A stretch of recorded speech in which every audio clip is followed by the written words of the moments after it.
In the year 1876, the city of Washington was still encased in the fervor of the nation's centennial celebration, yet beneath the surface of jubilation, a sense of ominous anticipation hung in the air.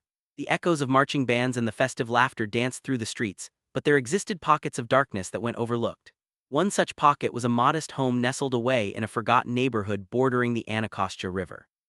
The Braddock family inhabited this unassuming yet curiously desolate house. Thomas Braddock, a tailor known for his precision, and his wife Margaret, a woman of quiet poise, were respectable members of the community, a couple who embodied the emblem of middle-class aspirations.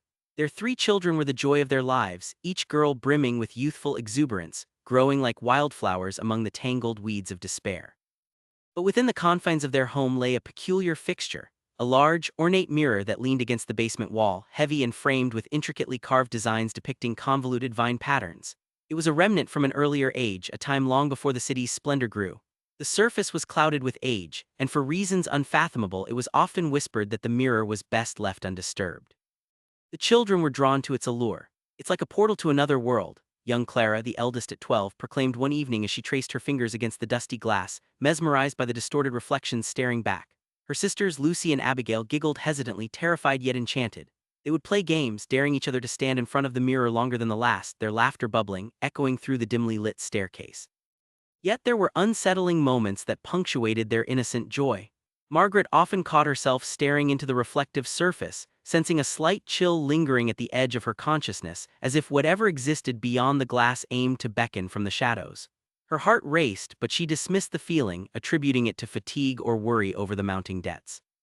One fateful evening, after the children had gone to bed, Margaret ventured down the narrow staircase.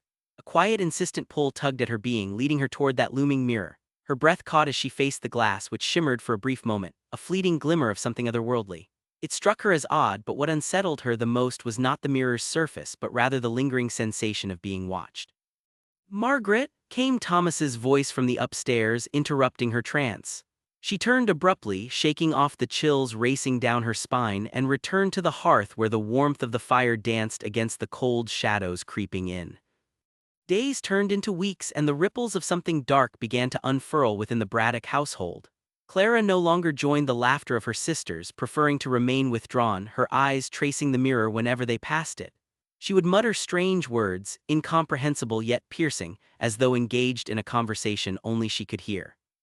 One Saturday, Thomas took a trip to the market, a customary escape from the clamor of home. The girls, left under Margaret's watch, played near the basement stairwell, unaware that Clara's fascination with the mirror had taken on an intensity that unnerved the others. That day, when Lucy and Abigail dared Clara to approach the mirror, they were met with an unsettling response. "No, you don't understand." Her voice trembled, reflecting an anxiety that made the air grow thick. "It's not just a mirror, something lives in there, like it's watching us." The playful mood shifted, and the chill of her proclamation slid through the room, paralyzing their laughter. Margaret, sensing a shift in her daughter's dynamics, consulted the neighborhood, a kind-hearted woman from a few doors down. "An old wives' tale surrounds mirrors," the woman said, her voice low and wavering. "Some say they're windows into our past and future. Mirrors can show the truth and lies alike, but beware, some reflections may not belong to this world." Shivers cascaded down Margaret's arms, and soon after that, a frail neighbor lady visited her home, eyes darting with unease. "There's been talk of a strange glow emanating from your windows at night, Margaret. You should be cautious about that mirror." Caution settled over Margaret more earnestly than before. She confronted Clara, who sat, ensnared by her thoughts, shadows dancing across her face from flickering candlelight. "Clara, please stop talking about the mirror," Margaret pleaded, but her daughter's only response was a defiant stare and a whisper, "It knows who we are." With the incidents piling up like unwelcome memories, anxiety swelled in the air, mingling with the city's jubilant festivities outside, a glaring contrast to the silence that enveloped the Braddock home. The stage was set for secrets festering in dark corners, threatening to breach the surface. As the summer heat eventually gave way to autumn's embrace, the atmosphere around the household became stifling. Clara's behavior grew increasingly erratic. She began waking her sisters in the middle of the night, demanding they run down to the basement and face the mirror together. It became a ritual, enveloped in terror and intrigue. Clara's voice turned haunting as she murmured tales of clarity and chaos, her sisters unable to decipher if they were merely words that danced on the edge of a dream. Their mother, desperate for stability, sought help, She approached a local pastor known for his ability to read the soul's condition, but even his presence seemed to stir a storm within Clara. "They whisper to her," he muttered gravely. "You may have unknowingly invited something terrible into your home. Shadows subsist in your mirror, they sample our pain, they feast upon our fear." When the pastor left, Margaret stood frozen, heart racing as Clara gazed unflinchingly into her eyes, driven by something beyond her own grasp. "Let me show you," Clara whispered one night through trembling lips. A rush of resignation washed over Margaret, but her will to protect her children pushed her forward, prompting her to descend into the darkness. The basement felt different now, suffocating with dread. Clara stepped forward entranced, while Lucy and Abigail watched, unwilling accomplices. Clara began to touch the mirror, her fingers tracing the contours, and suddenly an eerie light erupted, illuminating her face unnaturally, twisting her features into grotesque expressions. "Help me," she screamed, then recoiling as if struck, the light flickered and dimmed, enveloping them in shadow once more.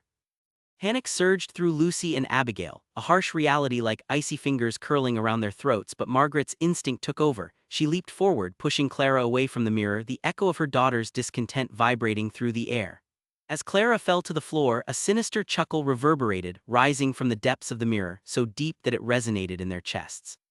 From that night onward, Clara remained lost in a restless daze haunting the halls of their home. Days blurred together and whispers blinked in and out of consciousness. The grip of the mirror had attached itself to her spirit like a parasite, and soon the air thickened with dread, encasing them in a cocoon of anguish. Time dragged on like a suffocating shroud as the Braddocks faced the haunting specters of their unresolved struggles. Clara could no longer differentiate what existed in the real world and what belonged to the realm beyond the glass.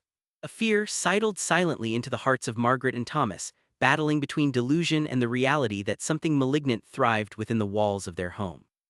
One fateful night in late November, a storm brewed as thunder rattled the roof of their house. The reverberations echoed through the corridors, sending involuntary chills shivering up Margaret's spine. She felt her own heart crack open with worry, leading her back down to the basement yet again. Clara had not slept, standing in front of the mirror, her form an eerie silhouette.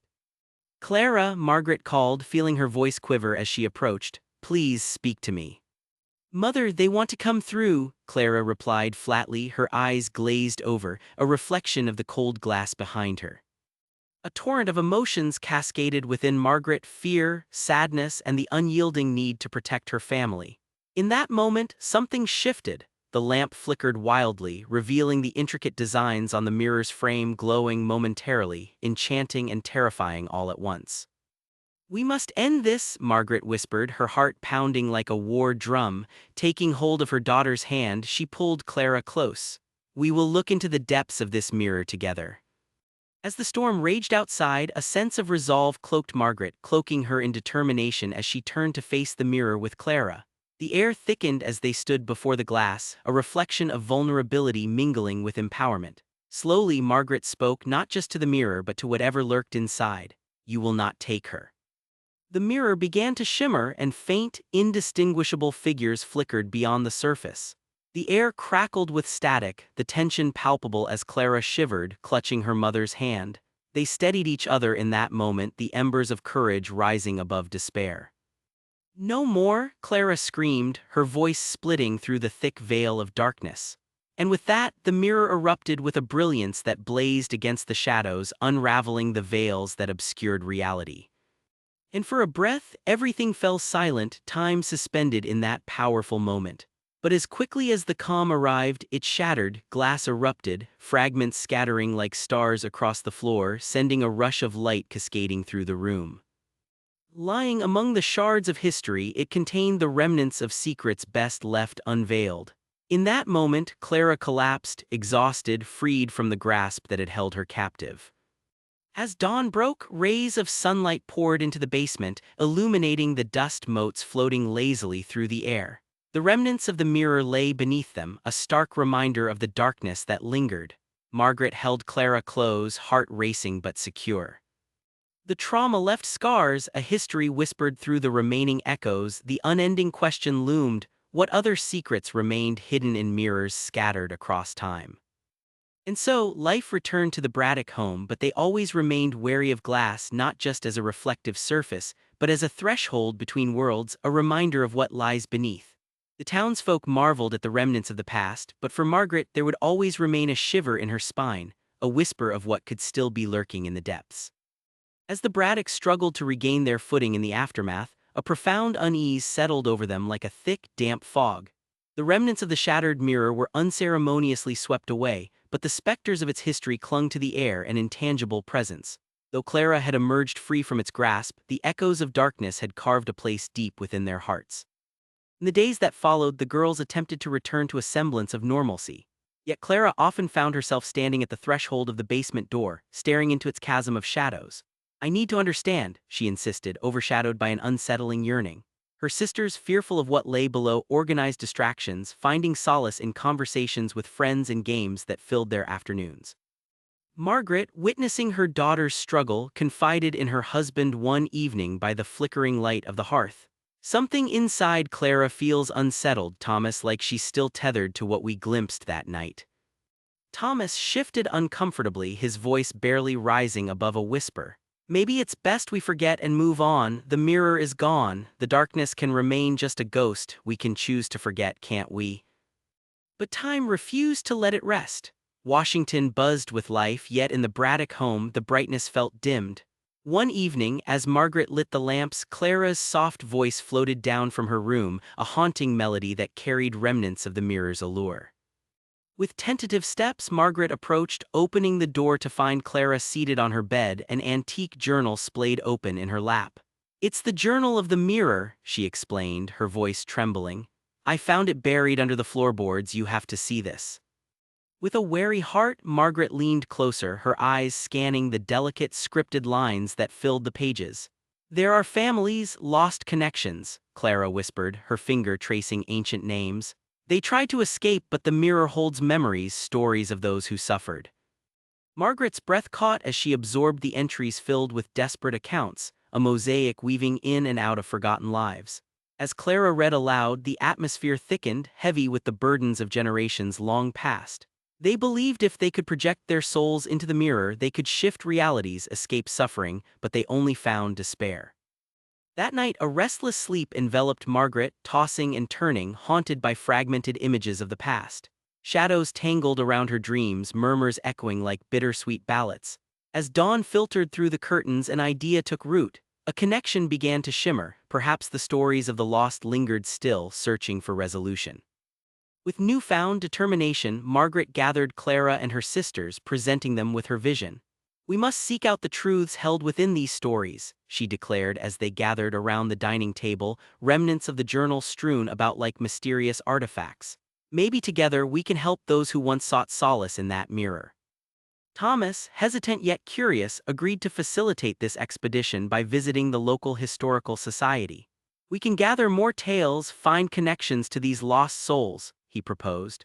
Set against the canvas of Washington's centennial, the girls envisioned shadows and whispers merging as they penned the narratives of those who had come before. Weeks turned into months as the Braddocks delved deep into research, poring over faded documents and meticulously scrawled letters. With each unearthed story, Clara felt a definitive pull towards resolving the lingering darkness. They began to hold gatherings, inviting local residents to share their experiences, collecting fractured tales from friends, neighbors, and distant relations. Though many remained skin-deep, a few resonated with Clara, stories echoing her own secrets and long-held grief intertwined, unresolved until this very moment. One blustery afternoon, Clara unknowingly summoned a stranger into their lives, a resident named Eleanor, a woman with wise eyes clouded by suffering. Eleanor spoke of an ancestor lost through the ages, a family mirrored in likeness yet unseen, forever shrouded in tragedy. "My grandfather spoke of a mirror hidden in a basement. I found his journal much like yours," she revealed, a tremor lacing her voice. "His soul was trapped within its depths, lost before he could find peace." It was a tale intertwined with Clara's experience, and with each retelling, Margaret felt their purpose expand, spiraling through history, beckoning others to free the haunted whispers caught in time. Weeks passed, seen through the fading light of winter into the awakening of spring. Gathering momentum, they organized an event, a town meeting that would share the stories uncovered, a community coming together under the tales of both darkness and light. When the day of the gathering arrived, the town hall buzzed with a nuanced energy, an unspoken tension coiling in the air. Residents trickled in, glimmers of skepticism and curiosity woven across their faces. The candlelit room filled with a melange of townsfolk who placed their hearts on their sleeves, bridging connections through shared histories. Eagerly, Clara stood before the crowd, flanked by her sisters and a leaner hand clutching the ancient journal. Her voice trembled, yet a resolve coursed through her veins. "We are gathered not just to unveil our past but to confront the specters that capture us in their grasp," she began, weaving together the community through threads of bravery.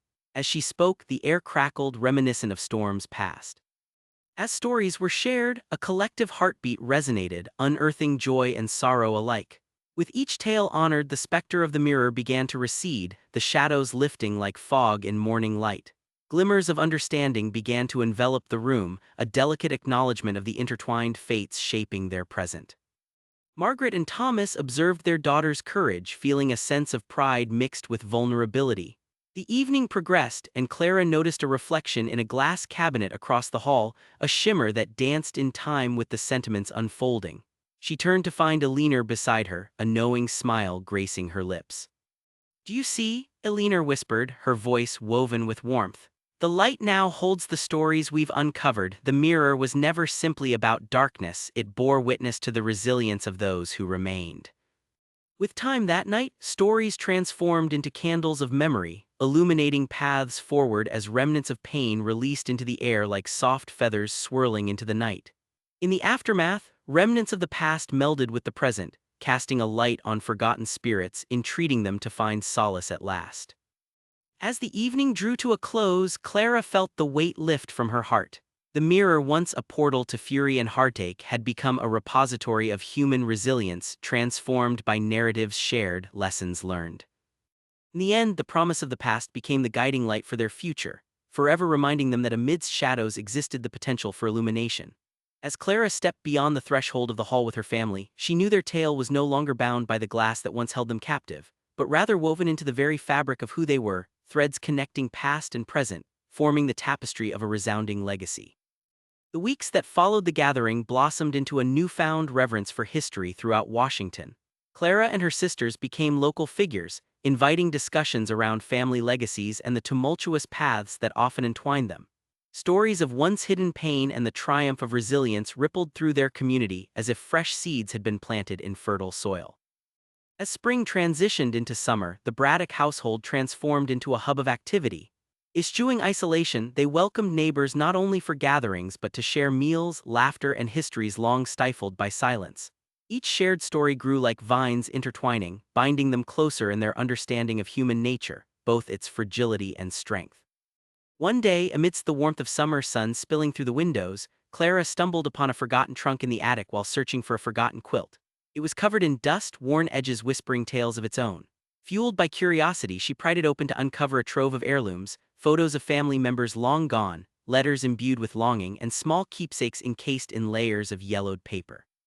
Among them lay a small mirror, ornate but deeply tarnished, reminiscent of the one that had inflicted turmoil in their lives. Clara's heart raced as she lifted it carefully from the trunk. The reflective surface was marred, yet she thought she could almost see through the tarnish, ghosts of faces flickering back at her, caught between the edges of light and darkness. She rushed to show her sisters, excitement mingled with concern. "Do you think it could be dangerous?" Lucy asked, glancing nervously at the object. "I think it could be a chance to understand more," Clara replied thoughtfully, her fingers brushing against the cool surface. "It might help validate the spirits we've honored." Margaret, overhearing their conversation, approached gently, determination etched on her face. "If it connects us to understanding, then perhaps this is a mirror worth investigating." That evening, Clara, Lucy, and Abigail gathered in the soft glow of candlelight, circling the mirror on a small table where the echoes of past stories layered upon one another.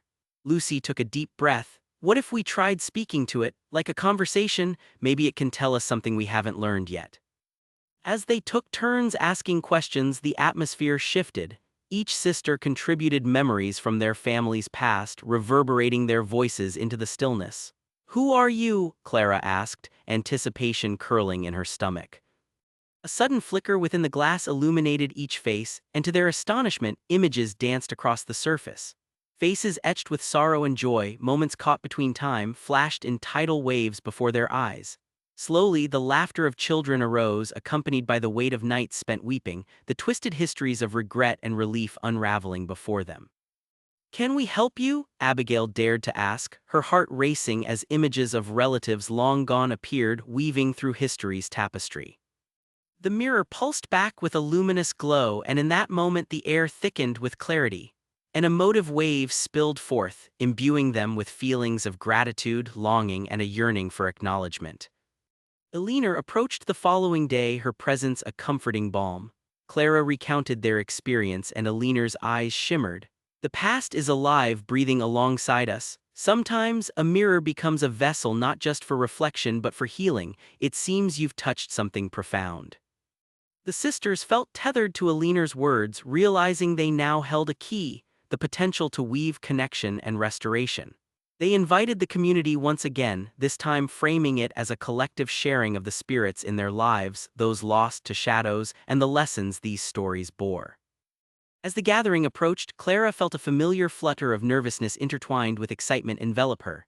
The decorations were simple, a few flowers strewn across tables, paper lanterns hung from the rafters, and every corner of the town hall called forth the presence of vibrant life. This time it would be different. They would delve deeper, exploring histories that shaped them, both good and ill. As the event commenced, neighbors trickled in, each bringing along their own stories, fingers twitching over tattered letters, trembling hands clutching keepsakes draped in nostalgia. Clara and her sisters had decided to feature the small mirror at the center of the gathering, a tangible connection to the conversations they hoped to ignite. Eleanor began the evening with a poignant recounting, drawing connections between her family stories and depths of loss, invoking a spirit of vulnerability in the room that satiated the very essence of healing. Clara encouraged others to find strength in recounting their own legacies, those they felt tethered to, the memorable, the forgotten. As stories spilled forth, threads intertwined beautifully, illustrating a significant harmony amid their varied experiences. It was as if the room had become a living tapestry, capturing the losses, the laughter, and the hard-fought realizations of each participant. By the end of the evening, silence draped over the room, heavy yet infused with significance. Clara felt an electric charge resonating through her body like a heartbeat. "Together, we can illuminate even the darkest corners of our stories," she declared, her voice steady. "Perhaps we can reclaim our pasts from shadows and turn them into lessons for our future." As the crowd began to disperse, lingering glances exchanged among neighbors awoke a sense of understanding that could not be unlearned. The weight of voices unified echoed within hearts burning with resilience and renewed purpose. As they cleaned up, Clara felt a swirling blend of emotions, the closure of a chapter long awaited and the promise of new beginnings. Weeks turned into months, and the burdens of the mirror became both a powerful tool and an inspiring legacy. Clara recognized how they had transformed a symbol of despair into a vessel of connection. Together, they painted the mirrors of their lives with vibrant hues of laughter, history, and recognition of one another. With time, the town evolved, a kaleidoscope of lives entwined. The lessons learned were revisited, a harmony shaping their identities and future narratives. Clara felt a stillness within herself, knowing they had opened a door igniting values steeped in community, resilience, and togetherness. A reflection shone bright, unblemished, through the kaleidoscope of shared experience, honoring both the past and the lives unfolding before them. And so, each year as tradition blossomed, they would gather beneath the soft light of paper lanterns, telling stories, weaving their reflections into the fabric of their lives, a living testament to resilience echoing through every shadow, turning specters into light. As the years rolled on, the Braddock family flourished within the tapestry of their community. The gatherings became an anticipated tradition, drawing neighbors from every corner to share laughter, narratives, and the occasional tears that accompanied vulnerable recollections.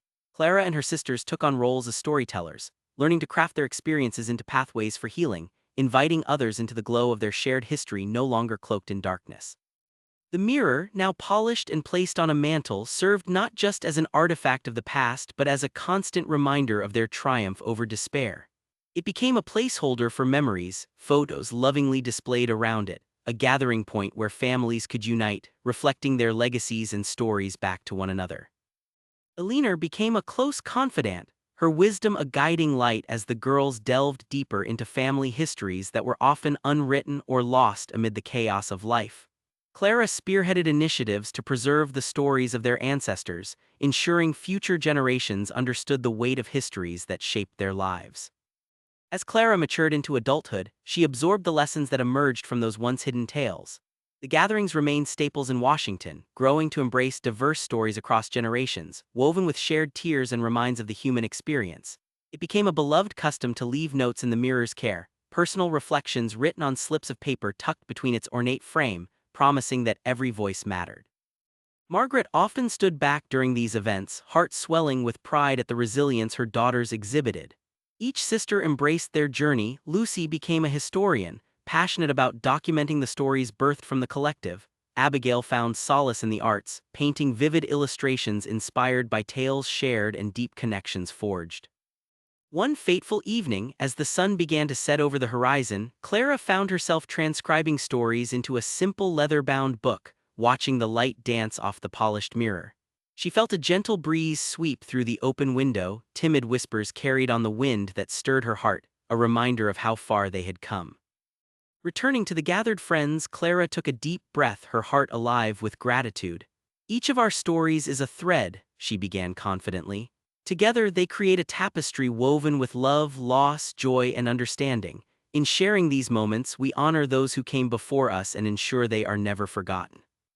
As thunder rumbled in the distance, a quiet hush settled over the crowd. They felt the weight of their shared past unite them, spirits dancing in the light that emanated from the unity they cultivated, a reminder that despite the shadows, light can shine through. In that sacred space, as stories wove together and laughter filled the room, Clara realized that the mirror was no longer just a mirror. It was a portal reflecting the beauty of a united community, healing the scars of history and embracing the legacy etched in the hearts of each storyteller. They had transformed not just their lives but the very fabric of their town, a legacy that would ripple through time as each year passed and new tales were born. And in that moment, the past and present converged, radiating a warmth that cascaded into the future, echoing with unwavering truth. Life, no matter how fraught with shadows, could always be reshaped by the light of shared narratives, crafting a legacy forged in resilience, unity, and the power of understanding.